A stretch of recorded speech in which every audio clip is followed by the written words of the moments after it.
Good evening. कुछ technical issues की वजह से I believe voice was not clear, तो अब मेरी आवाज़ आप तक पहुंच रही है। एक बार फिर से सबको गुड इवनिंग। कैसे हैं आप सब? बात कर रहे हैं हम लोग इकोनॉमिक्स के अंदर। जो हमारा टॉपिक था मनी एंड बैंकिंग, उससे आज हमने उठाया आरबीआई एंड इट्स फंक्शन को। क्यों?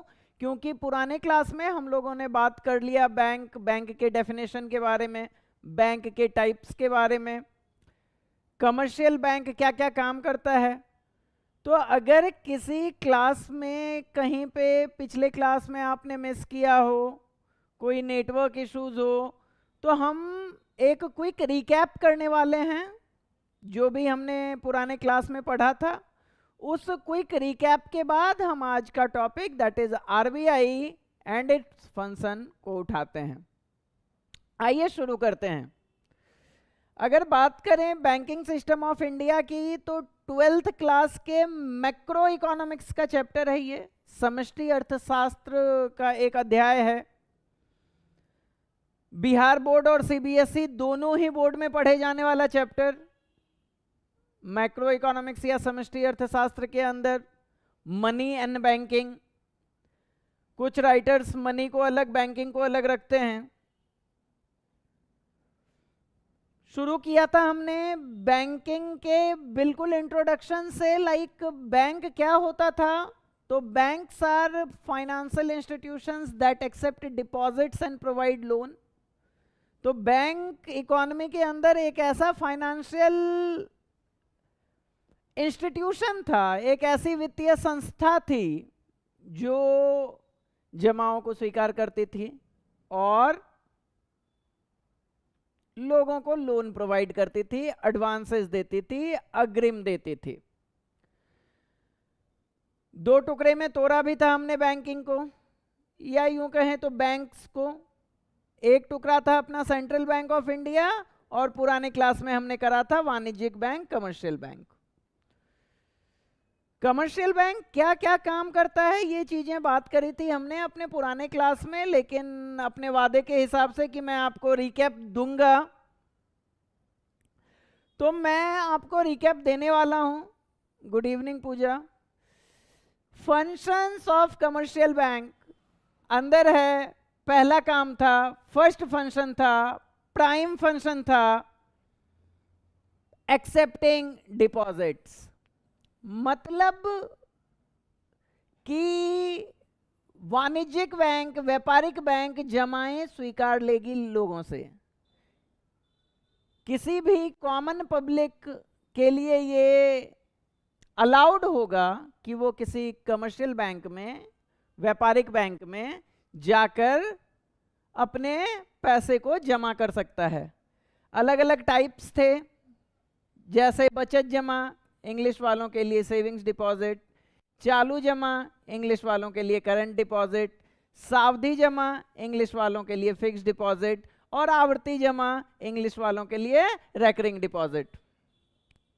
चारों जमाओं में कुछ कुछ अंतर था, जैसे बचत जमा पर इंटरेस्ट मिल रहा था हमें, इससे कैपिटल फॉर्म हो रहा था इकोनॉमी के अंदर, नॉर्मल बैंकिंग फैसिलिटीज मिल रही थी हमें, जैसे हमें प्रोवाइड किया जाता था चेक बुक, हमें प्रोवाइड किया जाता था पासबुक, हमें प्रोवाइड किया जाता था एटीएम कार्ड।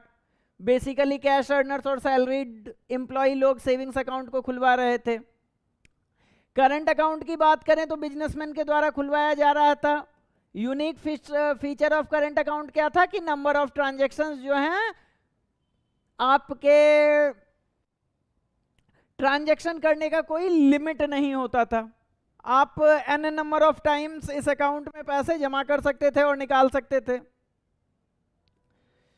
सावधि जमा फिक्स्ड अकाउंट में मैक्सिमम इंटरेस्ट मिलता था, और ये किसी पर्टिकुलर टाइम पीरियड के लिए खुलवाया जाता था बैंक में। रेकरिंग डिपॉजिट में हम क्या कर रहे थे, एक पर्टिकुलर अमाउंट किसी खास टाइम पीरियड के लिए बार बार जमा कर रहे थे। सिंस सेविंग्स डिपॉजिट और करंट डिपॉजिट या बचत खाता या चालू खाता में कोई समय का एलिमेंट नहीं था, टाइम एलिमेंट नहीं था। इस वजह से हम लोग इस डिमांड को नाम दिया था हमने डिमांड डिपॉजिट का भी, अगर आपको याद हो। और फिक्स्ड डिपॉजिट और रेकरिंग डिपॉजिट पे टाइम एलिमेंट था, इसलिए हमने नाम दिया था टाइम डिपॉजिट। आगे बढ़े थे, बात कर रहे थे लोन पर। कमर्शियल बैंक का दूसरा ही काम होता है लोन देना, providing loans and advances, Hindi वालों ऋण और अग्रिम प्रदान करना। इस लोन्स को दो टुकड़ों में पढ़ा था हमने, एक टुकड़ा सिक्योर्ड लोन्स था और दूसरा टुकड़ा अनसिक्योर्ड लोन था, सुरक्षित ऋण और असुरक्षित ऋण। कुछ कोलेटरल बैंक के पास, कुछ गिरवी बैंक के पास, कुछ सिक्योरिटी बैंक के पास रखकर जब हम लोन ले रहे थे तो उसको हम कह रहे थे सुरक्षित ऋण या सिक्योर्ड लोन्स। एग्जाम्पल में देखा था home loan, housing loan, gold loan. Unsecured loan हमारे सिबिल स्कोर के बेस पे मिल रहा था, हमारी फाइनेंशियल गुडविल, फाइनेंशियल कैरेक्टर के बेस पे जो लोन हमें मिल रहा था उसे हम अनसिक्योर्ड लोन्स की श्रेणी में ला रहे थे। एग्जाम्पल पे हमने पढ़ा था पर्सनल लोन, एजुकेशन लोन। आगे बढ़ें तो बैंक एजेंसी फंक्शन परफॉर्म कर रहा था, जिसके अंदर हम लोगों ने एग्जाम्पल में चेक्स के क्लियरेंस का प्रोसेस समझा था। जनरल यूटिलिटी फंक्शंस के अंदर हम लोगों ने देखा था कि किसी के फोन का रिचार्ज हम करा सकते हैं, बिजली बिल हम भर सकते हैं, गैस का बिल हम भर सकते हैं। तो ये था बेसिकली कमर्शियल बैंक का काम। शुरू करते हैं आज का क्लास, जहां बात करेंगे आरबीआई के बारे में और आरबीआई के काम के बारे में। रिजर्व बैंक ऑफ इंडिया एक इंसान हुआ हमारे भारतीय इतिहास में काफी पॉपुलर, नाम था doctor B R Ambedkar, doctor Bhimrao Ambedkar. इन्होंने 1923-24 के आसपास अपनी एक थीसिस लिखी।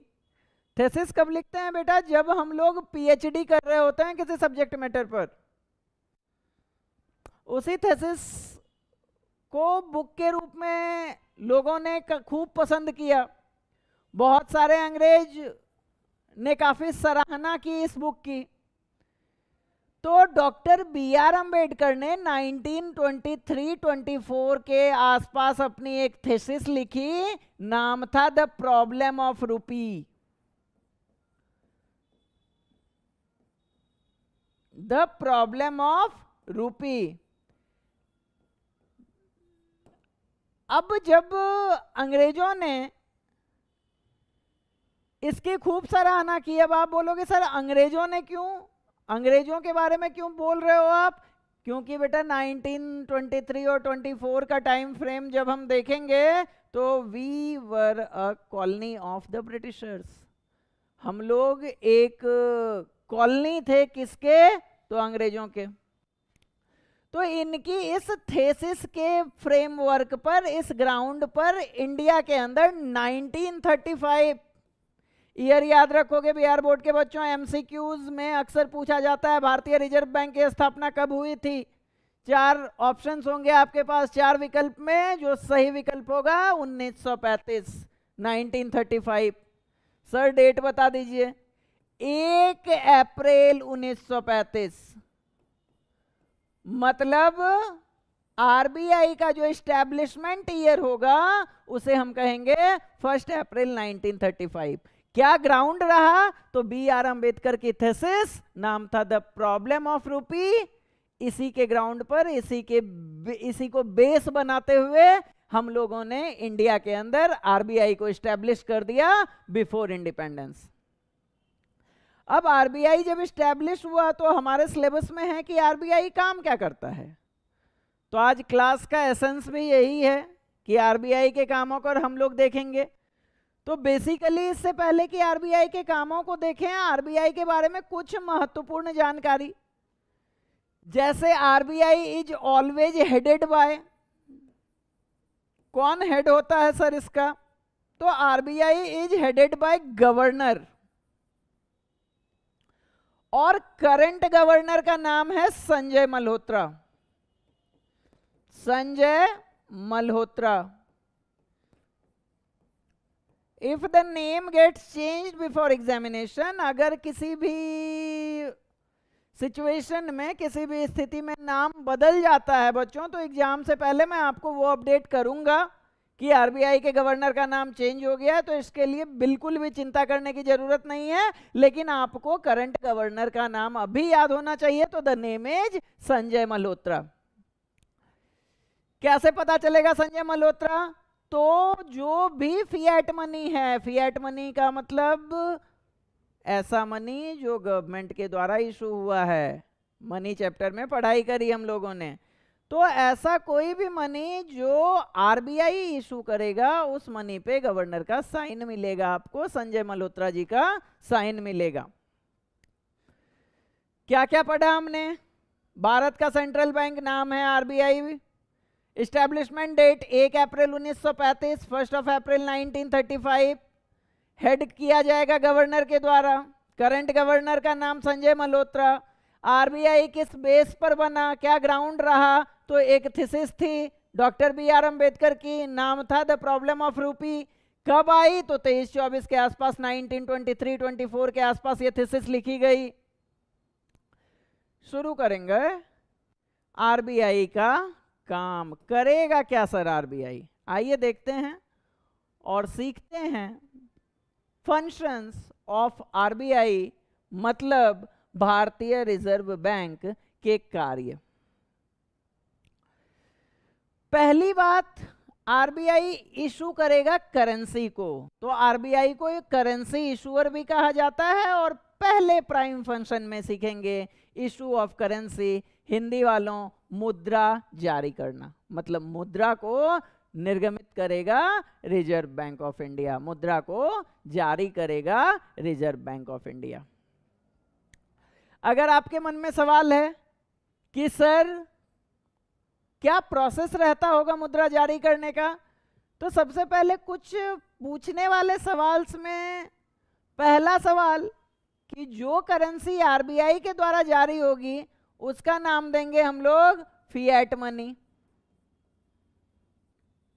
कानूनी मुद्रा के नाम से भी जानते हैं, लीगल मनी भी इसको हम कहते हैं।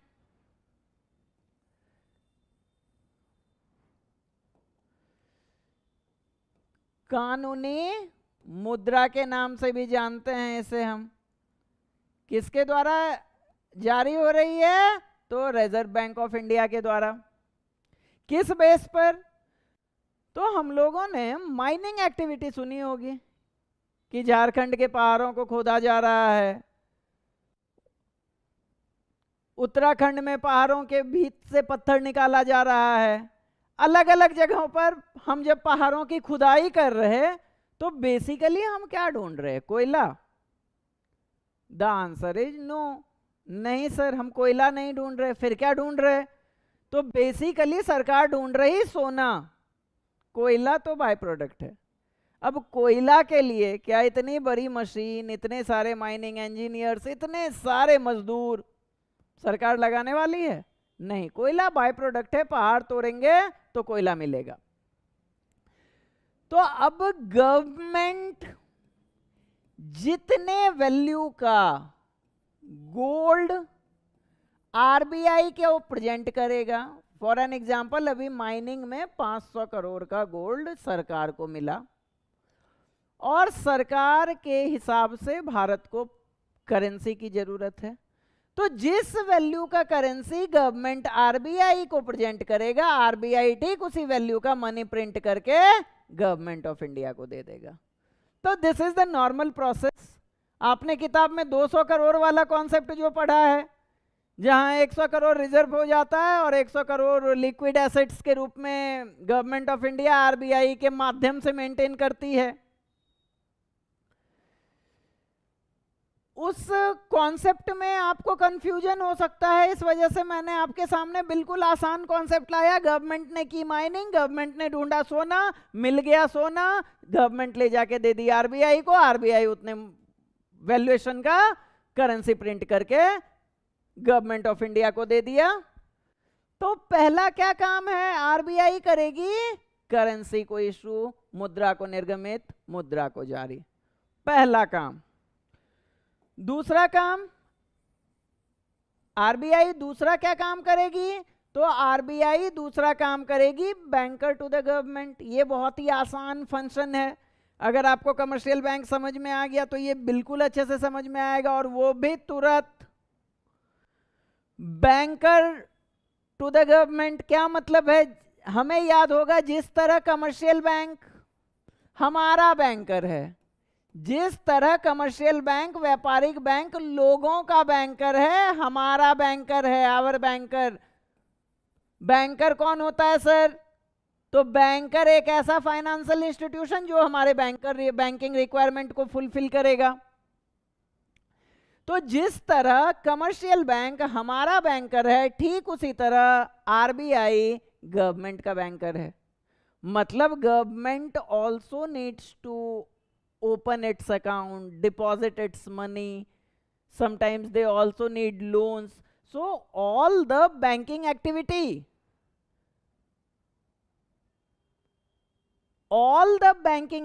of government is fulfilled by RBI.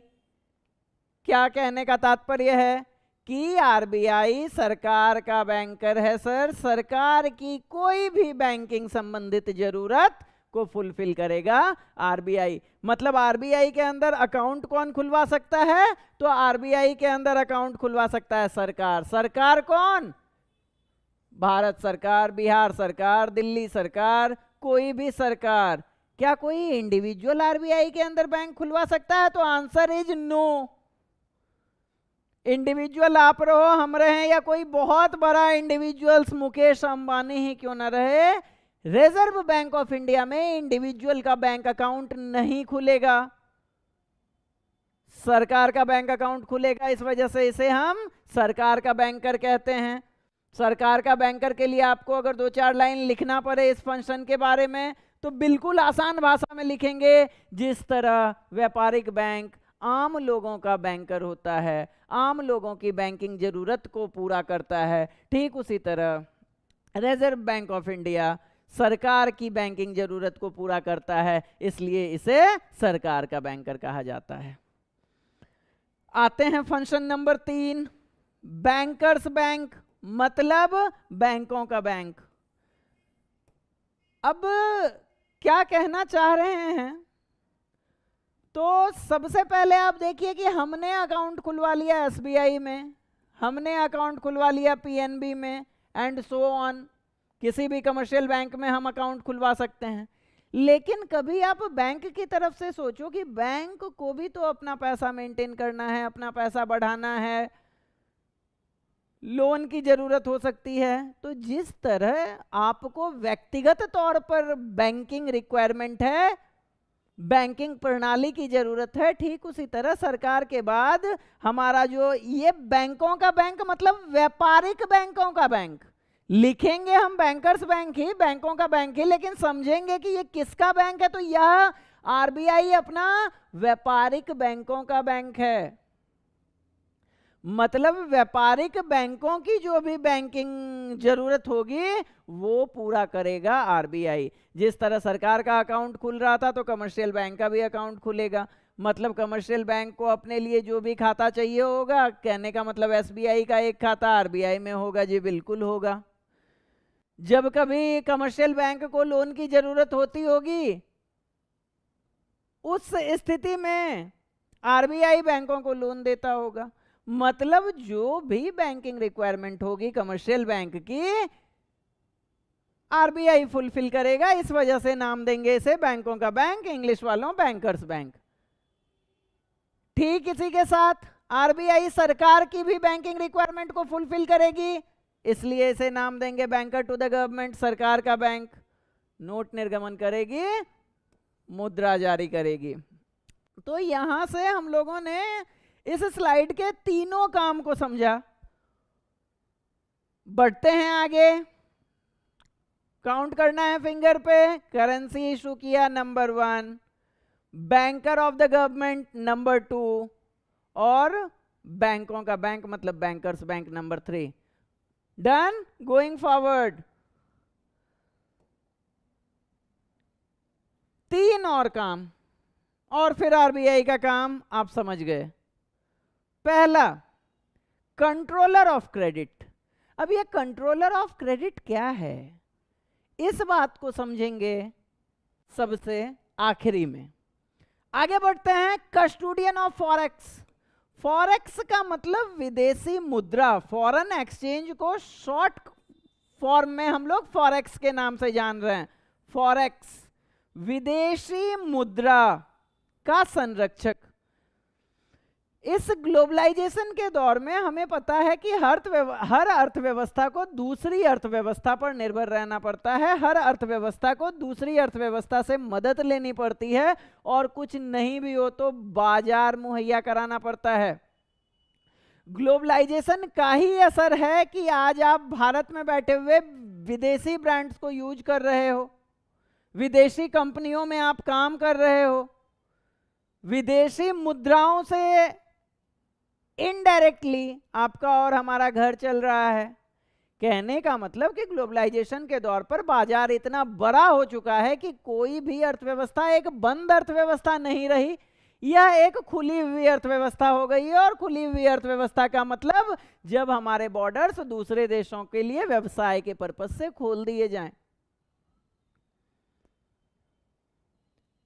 तो कस्टोडियन ऑफ फॉरेक्स फंक्शन में क्या करेगा आरबीआई? तो अभी हमने पढ़ा कि ग्लोबलाइजेशन की वजह से हम दूसरे इकोनॉमी के साथ बिजनेस में हैं। अब भारत और अमेरिका आपस में व्यापार करेगा तो भारत के पास होगा इंडियन नेशनल रुपीज INR, लेकिन अमेरिका के पास होगा डॉलर। दोनों का रेट भी अलग अलग। एक चैप्टर है उसमें हम लोग इस बातों को भी डिस्कस करेंगे। फॉरेन एक्सचेंज रेट है चैप्टर का नाम, मैक्रो इकोनॉमिक्स में, आपको पता है। तो INR भारत की तरफ से जा रहा है, डॉलर आ रहा है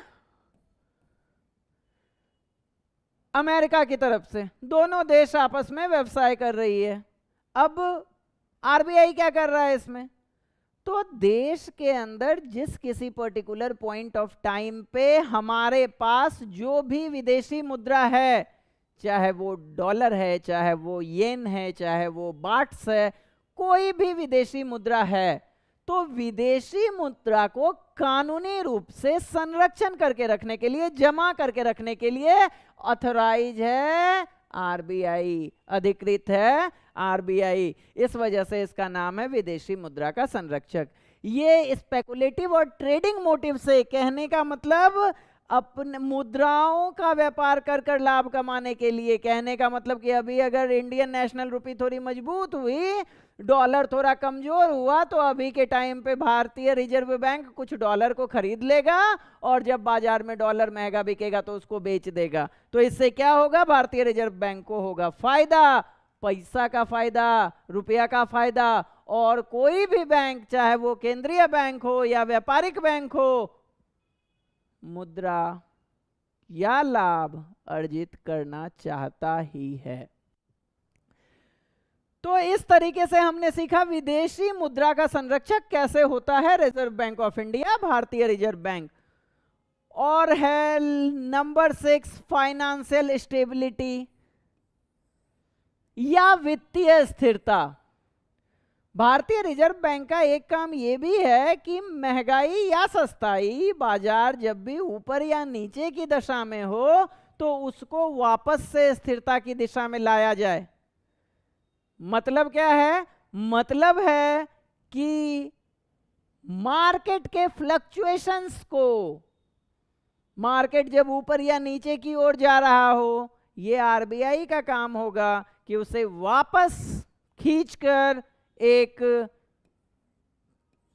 स्थिर वे, स्टेबल मोड में लाने की कोशिश करे।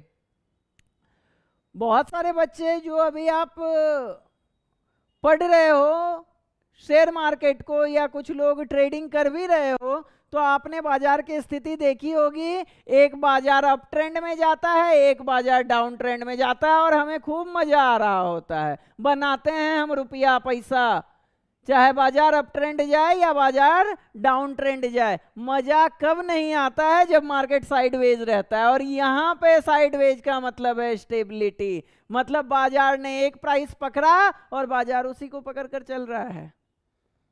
ट्रेडर्स का मुंह देखोगे उस दिन, अरे मार्केट साइडवेज चल रहा है, ऑप्शन स्कैल्पिंग करने वाले लोग उसमें भी कुछ बनाते हैं, लेकिन आम ट्रेडर के लिए, आम इन्वेस्टर के लिए वो बाजार अच्छा नहीं है।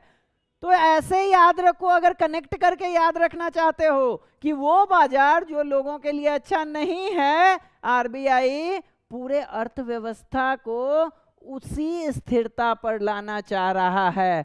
तो बेसिकली बहुत आसान भाषा में लिखेंगे हम कि बाजार के उतार चढ़ाव को नियंत्रित करने का काम है भारतीय रिजर्व बैंक का, रिजर्व बैंक ऑफ इंडिया का।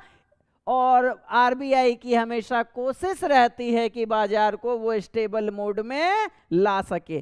कैसे लाएगा? 4 number last of the day, लेकिन बहुत इंपॉर्टेंट। इस वजह से मैंने 4 को स्किप किया और आपको कहा था कि इसे मैं सबसे अंतिम में पढ़ाऊंगा।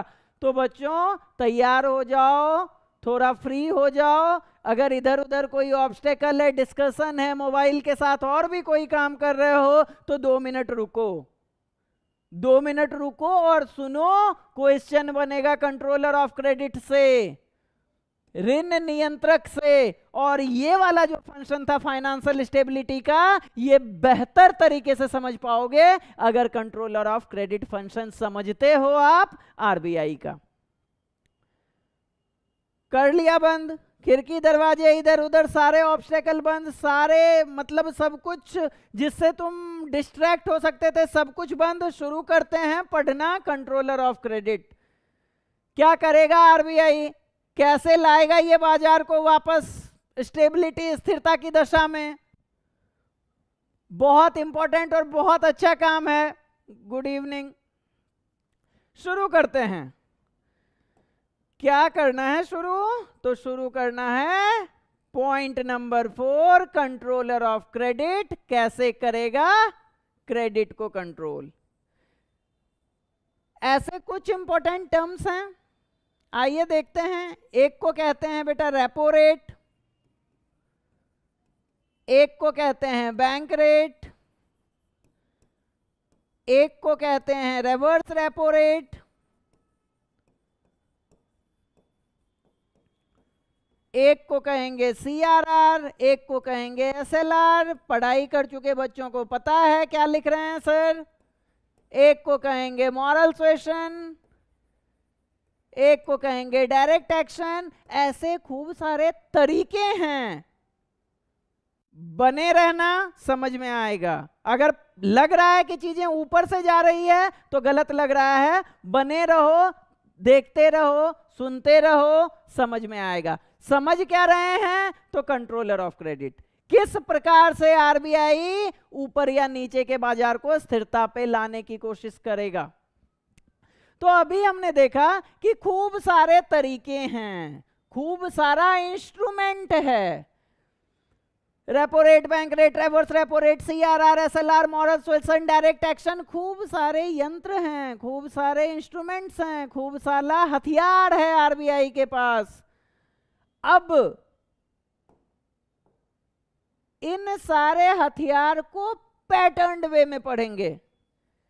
किस हथियार का क्या नाम देते हैं, कब केंद्रीय बैंक इन हथियार को चलाएगी और कब स्टैंड बाय पर रखेगी। तो ये जितने भी हथियार थे हमारे, जितना भी इंस्ट्रूमेंट था आरबीआई के पास, सबको बांटेंगे 2 टुकड़े में। एक का नाम देंगे बेटा क्वालिटेटिव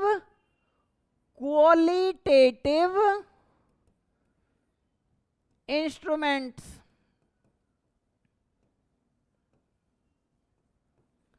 और दूसरे का नाम देंगे क्वांटिटेटिव इंस्ट्रूमेंट्स।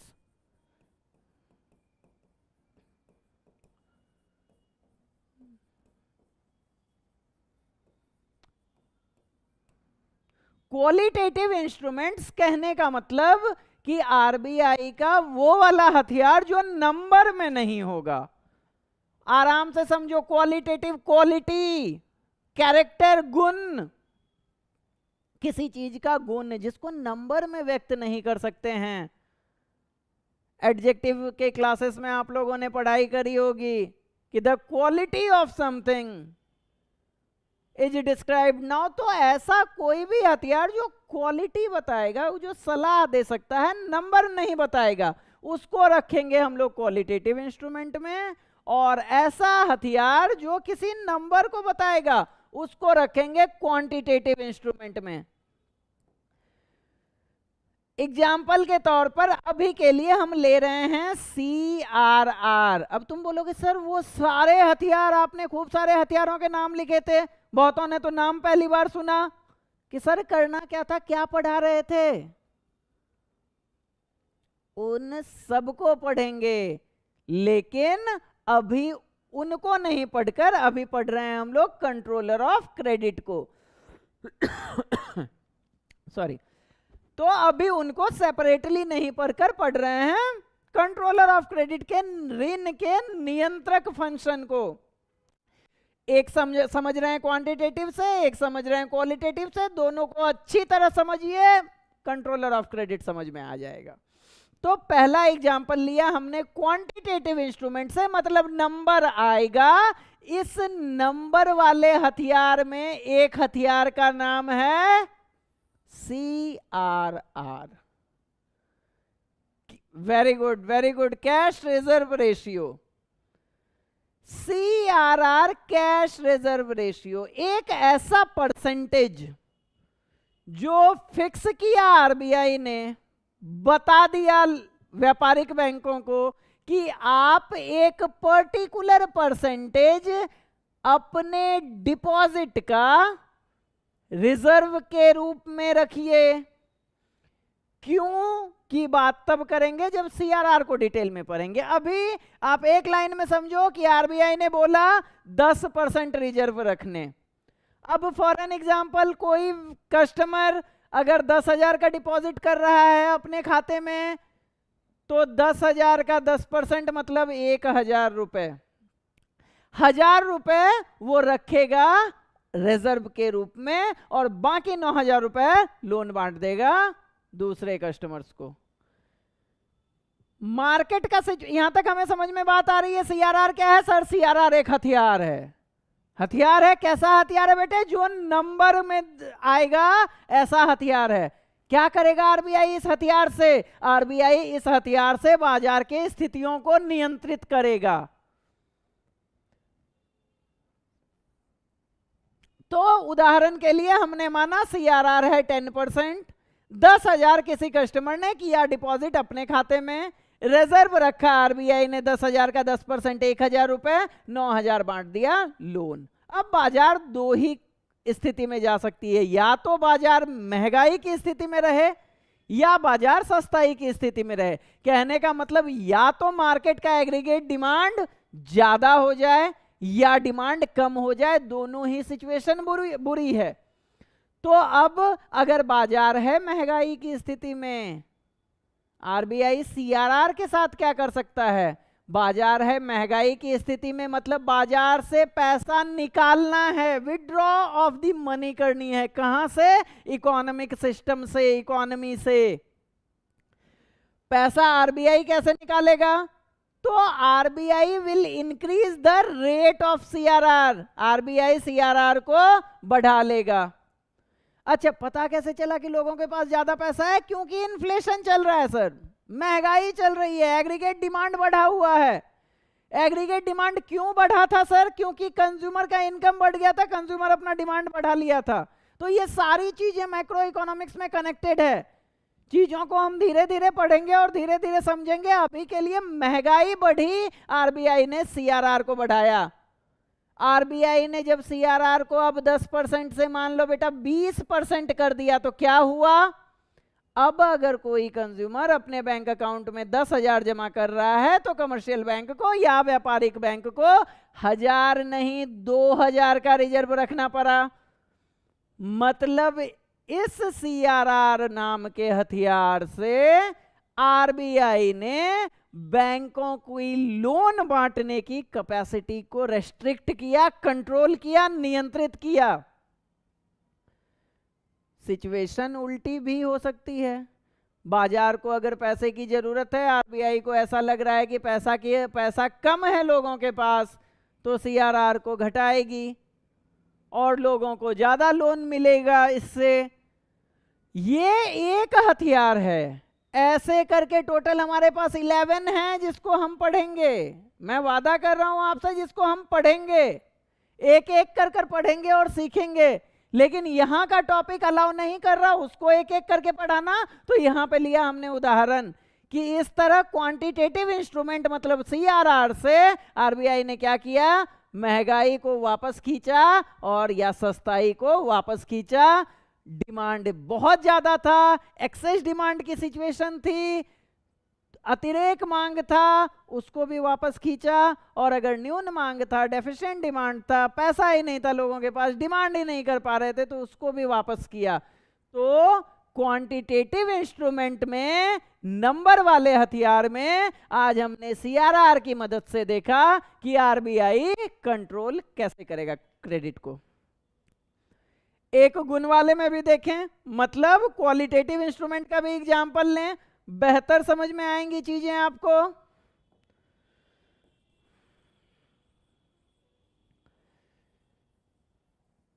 बहुत बढ़िया एसएलआर। लेकिन एसएलआर बेटा फिर से नंबर वाली बात हो गई, मतलब तुमने लिखा चैट बॉक्स में दूसरे हथियार का नाम, बिल्कुल सही, स्टैट्यूटरी लिक्विडिटी रेशियो, इसको भी सीआरआर के तरह ही कंट्रोल किया जाएगा। नाउ हम देखने वाले हैं क्वालिटेटिव इंस्ट्रूमेंट। क्वालिटेटिव मतलब अभी मैंने बताया कि जो नंबर नहीं होगा। जैसे एक उदाहरण के तौर पर हम लेते हैं मॉरल सुएशन, नैतिक सलाह। नैतिक सलाह, गवर्नमेंट ऑफ इंडिया पार्लियामेंट के अंदर अपनी एक मीटिंग कर रही है। मीटिंग में ऑपोजिशन ने मुद्दा उठाया, प्रदूषण बहुत बढ़ गया है, पॉल्यूशन एक्सट्रीम पे चला गया है।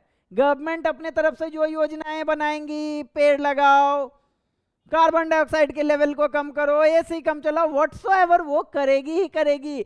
आरबीआई से कैसे हेल्प लिया जा सकता है सिचुएशन से निपटने के लिए? आरबीआई हेल्प करेगा क्वालिटेटिव इंस्ट्रूमेंट के जरिए। नैतिक सलाह क्या है? पॉल्यूशन को कंट्रोल करने के लिए इनडायरेक्टली अगर हम इकोनॉमी को देखना चाहें तो अगर भारत सरकार ये कहे कि अभी से हम पर्टिकुलर किसी टाइप के ऑटोमोबाइल्स को, मतलब कार को, बाइक को कम बेचेंगे या नहीं बेचेंगे, तो पॉल्यूशन कंट्रोल हो सकता है। भारत के ग्राहक अधिकांश ऑटोमोबाइल खरीदेंगे लोन के माध्यम से, तो आरबीआई सलाह देगा व्यापारिक बैंकों को कि all the commercial bank are hereby advised to increase the rate of automobiles loan. अब आरबीआई क्या कर रहा है? कोई परसेंटेज नहीं बता रहा है, बोल रहा है ऑटोमोबाइल्स लोन को महंगा करो, इतना महंगा करो कि लोगों के अफोर्डेबिलिटी से बाहर निकल जाए। फॉर एन एग्जांपल 35%, 38%, 40% पे मिल रहा है कार लोन, क्या लोग लेंगे? इनडायरेक्टली कंट्रोल करना हुआ क्रेडिट को। तो अगर अभी हमने एग्जांपल में लिया पर्यावरण का मुद्दा, अगर यही मुद्दा महंगाई या सस्ताई का भी होता, एक्सेस डिमांड की कंडीशन होती, लोगों के पास बहुत पैसा है, बहुत डिमांड कर रहे हैं, उस केस में भी आरबीआई मॉरल सुएशन मतलब नैतिक सलाह देकर किसी पर्टिकुलर एरिया में लोन ज्यादा बांट सकता था, लोन का बांटना कम कर सकता था। तो इस तरह नैतिक सलाह से, अच्छा बेटा यहां सलाह वर्ड आदेश की तरह है। कहने का मतलब कि जब आरबीआई कोई सलाह दे रही है ना अपने बच्चों को, इट्स लाइक कि तुम्हारे पापा तुमसे कह रहे हैं कि रात के 11 बज गए हैं, बच्चों को टीवी बंद कर देनी चाहिए। सलाह ही दे रहे हैं वो। लेकिन इस सलाह को आप कैसे ले रहे हो, कैसे लोगे इस सलाह को, कि फट से उठोगे और झट से स्विच ऑफ करोगे क्योंकि पापा ने कहा है। तो बस ऐसा ही सलाह है जो आरबीआई देगा कमर्शियल बैंक को, और उसके सलाह को मानना कमर्शियल बैंक का मूल जिम्मेदारी होगा, मॉरल ड्यूटी होगा। और वैसे भी कहते हैं कि जल में रह के मगर से बैर मुश्किल है। तो वर्ड यूज कर रहे हैं हम, सलाह का वर्ड यूज कर रहे हैं हम, सजेशन, लेकिन है ये ऑर्डर। बस कह नहीं रहे कि हम ऑर्डर दे रहे हैं, क्योंकि ये कहना अच्छा नहीं लगेगा। इकोनॉमी म्यूचुअल अंडरस्टैंडिंग से चलेगी। तो मॉरल सेशन में क्या करेगा आरबीआई, कमर्शियल बैंक्स को सलाह देगा। जी बिल्कुल, लाइक ऑर्डर। आरबीआई कमर्शियल बैंकों को क्या करेगा, सलाह देगा। इस सलाह में किसी ब्याज दर को, किसी इंटरेस्ट रेट को बढ़वा सकता है, घटवा सकता है, किसी पर्टिकुलर आदमी को रोक सकता है। कोई ऐसा बिजनेसमैन काफी पॉपुलर, काफी अमीर, लेकिन किसी पर्टिकुलर बैंक का डिफॉल्टर आरबीआई को पता चला। कैसे पता चला, तो उसके पैन नंबर से बेटा, सिविल स्कोर से, और अमाउंट बहुत बड़ा था, आरबीआई को हस्तक्षेप करना पड़ा। आरबीआई ने भारत के सारे कमर्शियल बैंक्स को नोटिस भेजी कि पर्टिकुलर मिस्टर ए को लोन नहीं दिया जाए। सलाह ही है, लेकिन सलाह कम, आदेश ज्यादा है। बहुत बढ़िया। तो हम समझे हैं कि किस तरह आरबीआई अपने हथियारों को, इंस्ट्रूमेंट्स को यूज करके बाजार में करेगा क्रेडिट कंट्रोल। तो क्विक रिकैप के साथ खत्म करेंगे। लास्ट के कुछ मिनट बने रहो। क्या खत्म करेंगे, आरबीआई का काम। पहला काम क्या था, पहला काम था मुद्रा जारी करना, मतलब आरबीआई करेगी पैसा को इशू। दूसरा काम था, ये बैंकर था। किसका किसका बैंकर था बेटा, सरकार का बैंकर था, व्यापारिक बैंक का बैंकर था। मतलब नंबर 1 रहा currency issuer, number 2 banker to the government, number 3 bankers bank, number 4 controller of credit, बाजार को स्टेबिलिटी की तरफ ले जा रहा है। नंबर 5 कस्टोडियन ऑफ फॉरेक्स, मतलब जो भी विदेशी मुद्रा हमारे देश में है उसको अपने पास रख रहा है। और लास्ट है फाइनेंशियल स्टेबिलिटी, मतलब वित्तीय स्थिरता। तो ये थे आरबीआई के कुछ काम जो आरबीआई किसी भी इकोनॉमी में बेसिकली करेगा, करता है। अब